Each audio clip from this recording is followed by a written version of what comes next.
तो दोस्तों आज हम फिर से आपके लिए लेकर आए हैं देश दुनिया की तमाम ताज़ा बड़ी खबरें। सबसे पहली बड़ी खबर में आपको बताएंगे कि महाराष्ट्र में मुसलमानों को मिलेगा शिक्षा में 5% आरक्षण।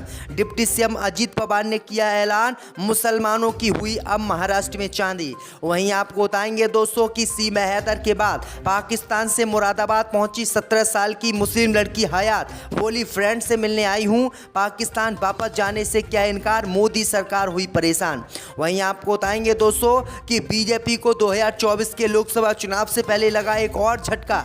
डीएमके पार्टी ने बीजेपी से अलग होने का किया ऐलान, अब इंडिया गठबंधन में होगी डीएमके शामिल। वहीं आपको बताएंगे दोस्तों कि सीआरपीएफ के अफसरों और जवानों को रास नहीं आ रही है नौकरी, हर रोज छोड़ रहे हैं 7 लोग नौकरी। वहीं आपको बताएंगे दोस्तों कि मायावती की पार्टी को छोड़ेंगे दानिश अली, मायावती ने दानिश अली का नहीं दिया साथ, इंडिया गठबंधन से दानिश अली को है बड़ी रास। वहीं आपको बताएंगे दोस्तों कि मालेगांव विलास केस में एनआईए कोर्ट में पेश हुई बीजेपी सांसद प्रज्ञा सिंह ठाकुर, कहा कांग्रेस की वजह से मुझे फंसाया गया। तो दोस्तों सभी खबरों को आपको एक एक कर बताने वाले हैं, वीडियो को लाइक कर चैनल को सब्सक्राइब कर लें। इसी बीच पर तो दोस्तों अगली खबर की ओर, तो महाराष्ट्र में मुसलमानों को मिलेगा शिक्षा में 5% आरक्षण, डिप्टी सीएम अजीत पवार ने किया ऐलान।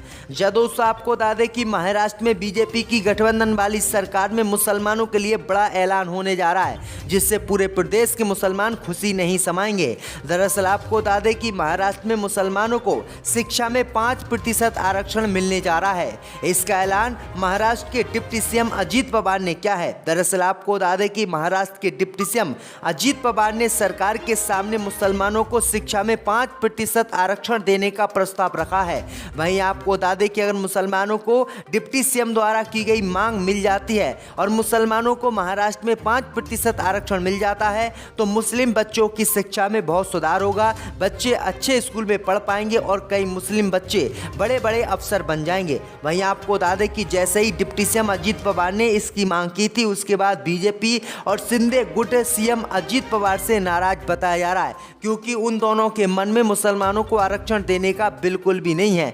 वहीं आपको बता दें कि डिप्टी सीएम इस मांग पर अड़े हुए हैं। तो आपकी क्या राय इस खबर पर हमें कमेंट में जरूर बताएं। इसी बीच पर तो दोस्तों अगली खबर की ओर, तो सीमा हैदर के बाद पाकिस्तान से मुरादाबाद पहुंची 17 साल की मुस्लिम लड़की हयात, कहा फ्रेंड से मिलने आई हूं, पाकिस्तान जाने से भी किया इनकार।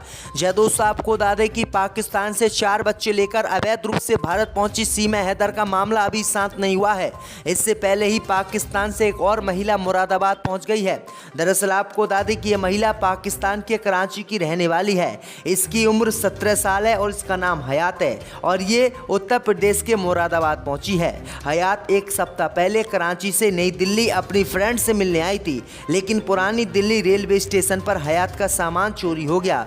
उसी में सभी डॉक्यूमेंट, फोन और फ्रेंड का एड्रेस भी था। इस बीच वह भटकते हुए देहरादून पहुंच गई है। देहरादून रेलवे स्टेशन पर पुलिस ने उसको पकड़ लिया और जब डॉक्यूमेंट नहीं थे तब उससे पूछताछ की तो ये महिला जो है पाकिस्तान की बताने लगी, जिसके बाद पुलिस ने इसे गिरफ्तार कर लिया और इससे पूछताछ की जा रही है। वहीं आपको बता दें कि किस तरह से पाकिस्तान की लड़कियां अवैध रूप से भारत पहुंच रही हैं, लेकिन मोदी सरकार इन्हें रोकने में नाकाम है। इसलिए भारत में इतने बड़े बड़े आतंकी हमले होते हैं, क्योंकि जब मोदी सरकार इन लड़कियों को रोकने में विफल है तो आतंकवादियों को क्या सरकार रोकती हो। इसी बीच पर तो दोस्तों अगली खबर की ओर, तो लोकसभा चुनाव से पहले बीजेपी को लगा झटका, बीजेपी से डीएमके पार्टी ने तोड़ लिया गठबंधन। दोस्तों आपको बता दें कि लोकसभा चुनाव 2024 से पहले ही बीजेपी को आज बड़ा झटका लगा है। बीजेपी से डीएमके पार्टी ने गठबंधन तोड़ने का ऐलान कर दिया है।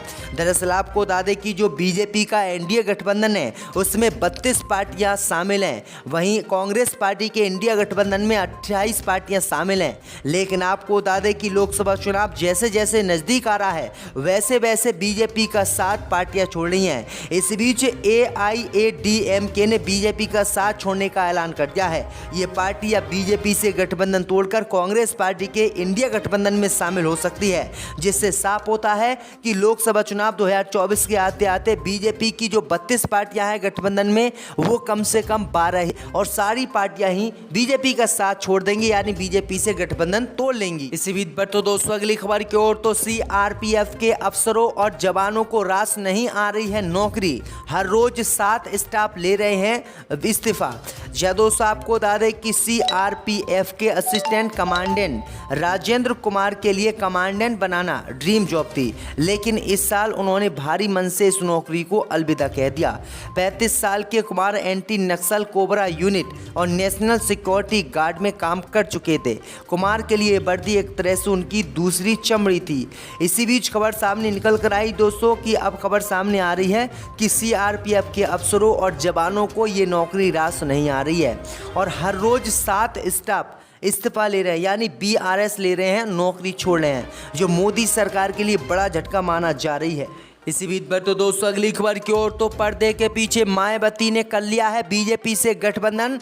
दानिश अली का मुंह हुआ भंग, अब बसपा से देंगे इस्तीफा। जहाँ दोस्तों आपको बता दें कि लोकसभा में पिछले सप्ताह चंद्रयान 3 की सफलता पर चल रही डिबेट में भाजपा सांसद रमेश बिधूड़ी की तरफ से बसपा सांसद दानिश अली पर किए गए विवादित टिप्पणी को लेकर अब उत्तर प्रदेश की राजनीति गर्मा गई है।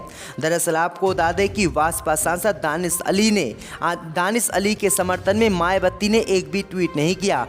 मायावती ने एक ट्वीट छोटा मोटा किया था, लेकिन उसमें भी बीजेपी पर उन्होंने निशाना नहीं साधा और बीजेपी से कार्रवाई करने की मांग नहीं की।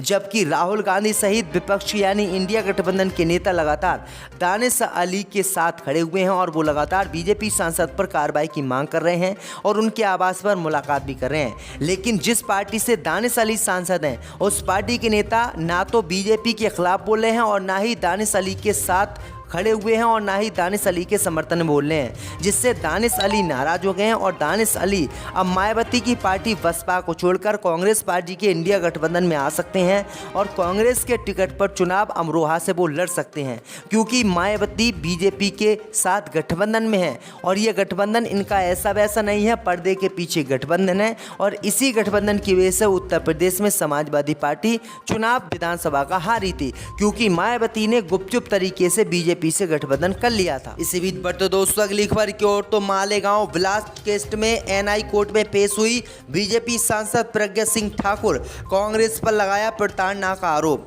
जब दोस्तों आपको बता दें कि साल 2008 के मालेगांव ब्लास्ट केस में आरोपी और बीजेपी सांसद प्रज्ञा सिंह ठाकुर ने 25 सितंबर को मुंबई में स्थित एनआईए कोर्ट में पेश हुई। उन्होंने इस दौरान कांग्रेस पर निशाना साधते हुए इनके कारण ही मेरा स्वास्थ्य खराब हुआ आरोप लगाए। बीजेपी सांसद ने कहा कि कांग्रेस की प्रताड़ना जो भी हुई वो तो निश्चित है। मैं पहले स्वस्थ थी, लेकिन पुलिस की कस्टडी में आई तो मेरी समस्या बढ़ती गई। मैं जेल गई तो स्वस्थ थी, लेकिन आने पर बिस्तर पर निकली। कैंसर हुआ, रीढ़ की समस्या और न्यूरो की परेशानी हुई। इस कारण कांग्रेस की सरकार और एसटीएस ने मेरे साथ बहुत गलत किया।